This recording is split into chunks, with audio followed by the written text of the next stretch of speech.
एक डेंटिस्ट के पास एक पावर होती है, जो भी लड़की उसके साथ ब्रेकअप करती है तुरंत बाद उसकी शादी हो जाती है।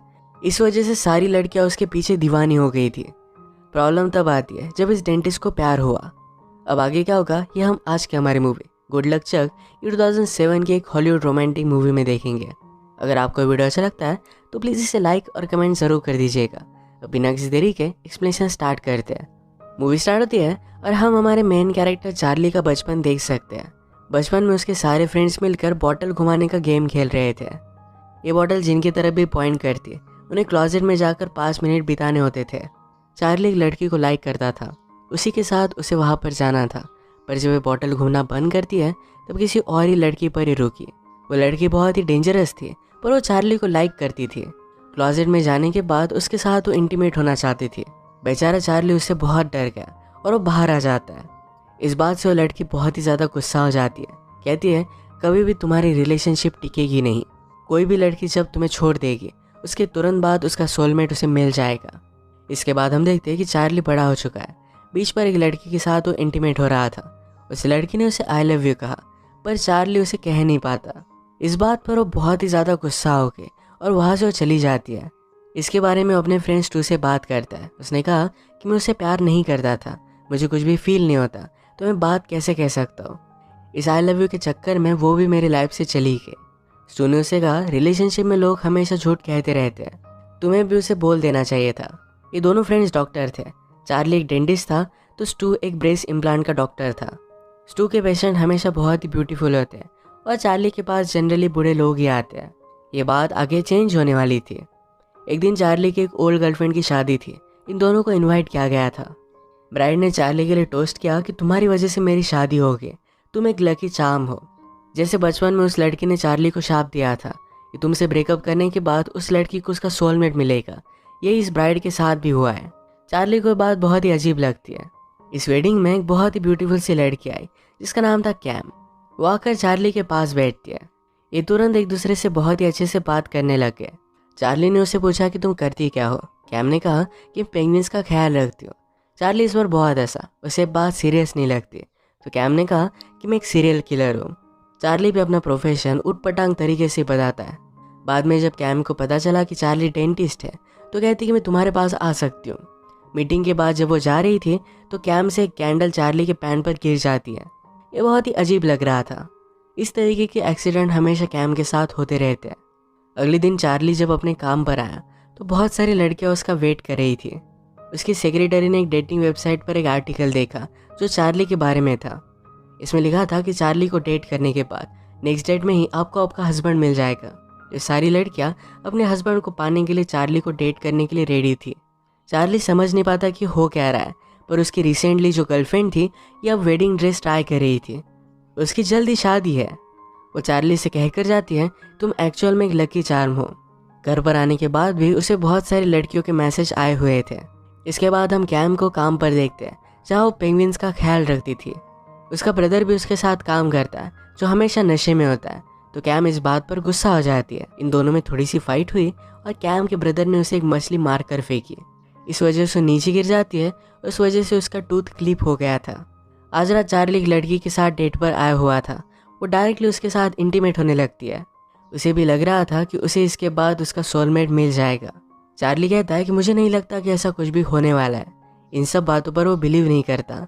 उस लड़की ने कहा कि शायद अगर थोड़ा भी चांस है तो ये चीज़ वो करना चाहती है। उसने पहले बहुत सारे घटिया लोगों को डेट किया था। चार्ली के साथ एक डेट उसके लिए कोई भी मायने नहीं रखती। चार्ली भी इस बात के लिए मान जाता है। उसे कैम का कॉल आया। अपने टूथ के बारे में उसे बता देती है। पहले चार्ली को तो मजाक लगा था पर बाद में उसे हेल्प करने के लिए वो आ गया।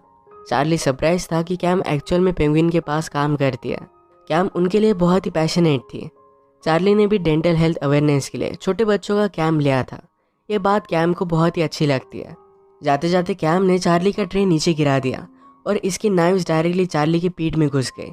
एक्सीडेंटली छोटी सी चोट चार्ली को आ गई। जैसे कि हमें पता है कैम के साथ ऐसी चीज़ें होती रहती है। कैम इसके लिए बहुत ही सॉरी थी। वो चार्ली को कहती है तुम्हें न्यू शर्ट बाय कर दूंगी, पर चार्ली कहता है इसके अलावा तुम मेरे साथ डेट पर चलो। उसे वो बहुत अच्छी लगी थी। कैम इस बात को मना कर देती है। वो आजकल किसी को भी डेट नहीं करना चाहती। उसका प्रीवियस ब्रेकअप उसे बहुत ही हार्ट ब्रोकन छोड़ कर गया था। कैम यहाँ से चली गई और फिर से वापस आती है, कहती कि मेरी कार स्टार्ट नहीं हो रही। चार्ली फिर उसे बैटरीज वगैरह लगाकर स्टार्ट करने में हेल्प करता है। अचानक से उससे गाड़ी स्टार्ट हो गई और चार्ली को थोड़ा सा शॉक भी लग गया। इसके बाद कैम ने गाड़ी को ओपन करने की कोशिश की, पर उसकी चाबी भी अंदर रह गई थी। चार्ली फिर उसे घर लेकर जाता है। कैम ने घर से चाबी निकाली और फिर से गाड़ी के पास आ गए। इन्होंने साथ जो भी टाइम बिताया, इसमें बहुत सारी बातें की। कैम के जाते वक्त चार्ली फिर से उससे पूछता है, क्या मेरे साथ डेट पर चलोगी? पर कैम उसे मना कर दिया। उसने कहा कि मैं कोई भी इमोशनल रिलेशनशिप नहीं चाहती। इसके बाद चार्ली जब घर पर पहुंचता है तो वहाँ पर उसकी सेक्रेटरी आई हुई थी। उसके साथ इंटीमेट होना चाहती थी। उसे भी अपना सोलमेट ढूंढकर उसे शादी करनी है। चार्ली पहले तो इसके लिए मना करता है, पर सेक्रेटरी इमोशनल हो गई। चार्ली को उसके लिए बुरा लगता है। उसके बाद ये दोनों इंटीमेट हो गए। आजकल जो भी हो रहा था, ये सारी चीज़ें चार्ली ने अपने फ्रेंड से कही। फ्रेंड को ये बात बहुत ही अमेजिंग लगी। वो चार्ली से कहता है, तुम्हें इस अपॉर्चुनिटी का फ़ायदा उठाना चाहिए। वैसे भी तुम उन्हें अपना लाइफ पार्टनर ढूंढने के लिए हेल्प भी कर रहे हो।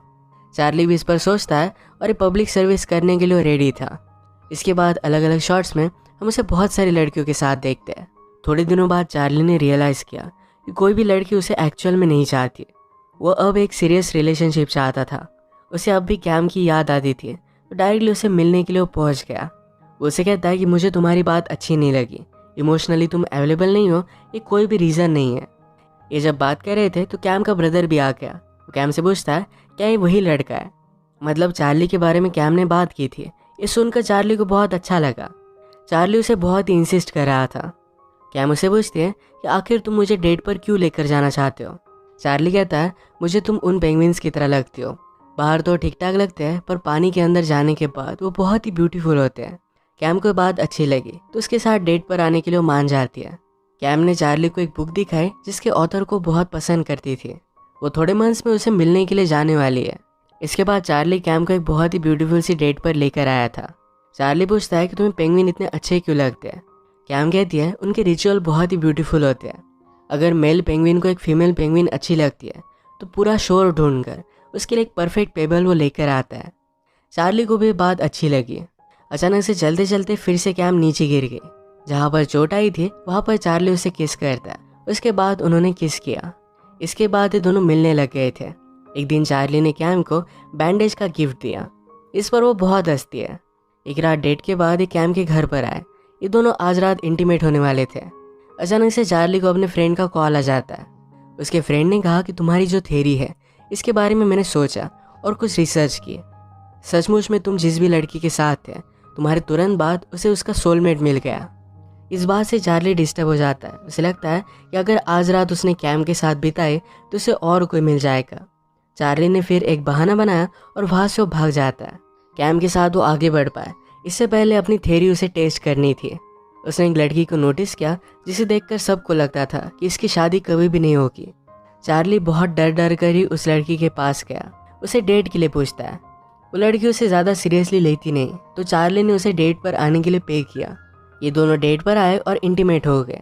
ये सब चार्ली ने अपनी थ्योरी को टेस्ट करने के लिए ही किया। वो कैम के साथ कोई भी चांस नहीं लेना चाहता, उसे बहुत लाइक करता है। 1-2 दिन बीत गए थे, फिर भी कैम को चार्ली का कॉल नहीं आया। इस बात से अपसेट थी। इसके बारे में अपने ब्रदर से वो बात करती है। ब्रदर ने कहा, कभी कभी प्यार में ये सब चीज़ें होती रहती है, वो तुम्हें कॉल कर देगा। इसके तुरंत बाद चार्ली का कॉल कैम को आता है। चार्ली ने कहा कि मैं ज़रा बीमार हूँ, क्या हम फ़ोन पर या स्काइप पर बात कर सकते हैं? कैम भी इसके लिए मान जाती है। ये फिर कंटिन्यूसली एक दूसरे के साथ फ़ोन पर बात करने लग गए। चार्ली फिर अपने फ्रेंड को मनाता है, ये जाओ और उस लड़की से बात करो, उसे डेट पर लेकर जाओ। अगर उसके फ्रेंड ने डिसाइड किया कि उस लड़की के साथ वो शादी नहीं करेगा तो चार्ली सेफ है। वो फिर कैम के साथ अपनी रिलेशनशिप को आगे बढ़ा सकता है। उसका फ्रेंड फिर उस लड़की के साथ डेट पर जाकर आया। एक रात कैम और चार्ली बात कर रहे थे। कैम ने कहा, क्यों ना तुम आज रात मेरे पास आ जाओ। चार्ली उसे मना कर रहा था, तो कैम ने अपनी पिक उसे सेंड की। इनके कॉल के तुरंत बाद चार्ली को अपने फ्रेंड का कॉल आता है। उसने कहा कि मैं उस लड़की के साथ डेट पर गया था, पर मैं उसके साथ शादी नहीं करने वाला। अब चार्ली को बहुत ही सेफ लगता है। रात में वो कैम के पास गया और ये दोनों इंटीमेट हो जाते हैं। अगली सुबह जब चार्ली ने न्यूज़ लगाई तो उसने देखा कि वो लड़की किसी के साथ एंगेज हो गई है। इस बात से वो बहुत ही डिस्टर्ब हो जाता है।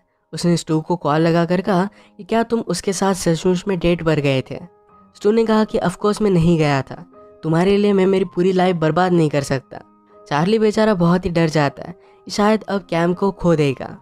कैम के लिए बेड में ही वो ब्रेकफास्ट लेकर आया। सुपरमार्केट से सब कुछ वो उठा कर लेकर आया था। वो अब नहीं चाहता कि कैम एक भी पल के लिए उसकी नज़रों से दूर जाए। पूरे दिन के लिए उसके साथ वो प्लान कर रहा था, पर कैम ने कहा कि आज मेरा काम है, उसके साथ डे स्पेंड नहीं कर सकती। कैम भी उसे इस तरीके से देखकर डर गई थी। वो जब काम पर आई तो चार्ली ने उसका पूरा ऑफिस फूलों से सजा दिया था। वो फिर एक म्यूजिकल बैंड ही लेकर कैम से मिलने के लिए आ जाता है। कैम ने कहा कि मेरे काम की जगह है, तुम यहाँ पर इस तरीके से नहीं आ सकते। कैम की जब छुट्टी हुई तो चार्ली बाहर ही उसका वेट कर रहा था। वो आज रात ही उसके साथ डेट पर जाना चाहता है। कैम उसे कहती कि इस तरीके से सारी चीज़ें करना बंद कर दो। वो ऐसी रिलेशनशिप नहीं चाहती जिसमें चार्ली हमेशा उसके पीछे पीछे रहे। चार्ली अगले दिन कैम के लिए डायरेक्टली रिंग लेकर आया। वो कैम को किसी और के साथ देखता है तो डायरेक्टली उसे मारने लग जाता है। कैम ने उसे समझाया कि वो सिर्फ मेरा फ्रेंड है, तुम ये सब चीज़ें नहीं कर सकते। वो यहीं पर उसके साथ ब्रेकअप कर लेती है। चार्ली बेचारा सैड होकर बारिश में बैठा हुआ था। उसकी सेक्रेटरी ने उसे देखा। उसकी सेक्रेटरी कहती है मैं भी एक लड़के से मिली, वो बहुत ही अमेजिंग है, आप बहुत सारी लड़कियों को हेल्प कर रहे हो, इसमें कोई भी गलत बात नहीं। बात करते हुए रास्ते पर चार्ली ने एक बॉटल देखी। अपने बचपन का गेम उसे याद आता है। उस लड़की ने उसे जो शाप दिया था, यही चीज़ें हो रही थी। वो फिर अपने फ्रेंड्स 2 के साथ उस लड़की के घर पर पहुंच गया।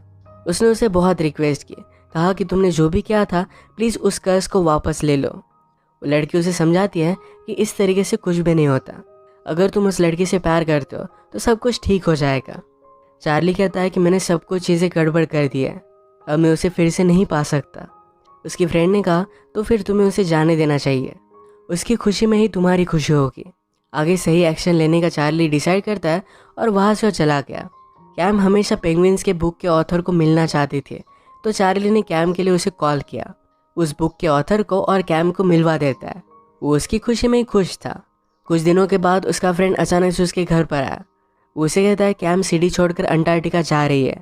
चार्ली को ज़रा लेट करने लगा, पर उसे अब लगता है कि कैम से जाकर उसे बात करनी चाहिए। वो जल्दी से एयरपोर्ट पहुंचा। अंटार्कटिका के लिए 2 फ्लाइट्स थे, ये दोनों की टिकट वो बाय कर लेता है। भागकर पहली फ्लाइट पर हो गया, पर वहाँ पर कैम नहीं थी। सेकंड फ्लाइट में उसे वो मिल जाती है। चार्ली ने उसके साथ जो भी हुआ था ये सारी सिचुएशन कैम को बता दी। उसने कहा कि मैं तुम्हें खोना नहीं चाहता था, मैंने लाइफ में किसी को भी ये बात नहीं की, पर मैं तुमसे प्यार करता हूँ, मैं हमेशा तुम्हारे साथ रहना चाहता हूँ। चार्ली ने रिंग का बॉक्स निकाला, उसमें एक पेबल था। जो रिचुअल कैम को पेंगुइन्स का अच्छा लगता था, उसी के अकॉर्डिंग ये चार्ली ने लाया हुआ है। कैम को भी ये बात बहुत अच्छी लगी। कैम उसे कहती है मैं सिर्फ 2 दिनों के लिए अंटार्कटिका जा रही थी। ऑथर की ऑलरेडी शादी हो चुकी है और अपने वाइफ के साथ था। इसके बाद चार्ली और कैम में दोनों एक साथ थे। नेक्स्ट सीन में हम चार्ली के स्कूल के फ्रेंड को देखते हैं जिसने उसे शाप दिया था। चार्ली के जाने के बाद उसने अपना एक ओल्ड बॉक्स खोला। उसकी मदद से वो चार्ली का शाप हटा देती है। मूवी के लास्ट सीन में हम कैम और चार्ली को अंटार्कटिका में देखते हैं। एक दूसरे के साथ ये बहुत ही खुश थे। इसी के साथ ये मूवी एंड हो जाती है। अगर आपको वीडियो अच्छा लगा तो प्लीज़ इसे लाइक और कमेंट ज़रूर कर दीजिएगा। ये बहुत सारी मूवीज़ लेकर आता रहता हूँ, तो प्लीज़ इस चैनल को सब्सक्राइब कर दीजिए और बेल नोटिफिकेशन आइकॉन दबाना मत भूलिएगा। हम फिर से मिलेंगे और एक नई मूवी के साथ। तब तक के लिए थैंक यू और आप अपने आप का ख्याल रखिए।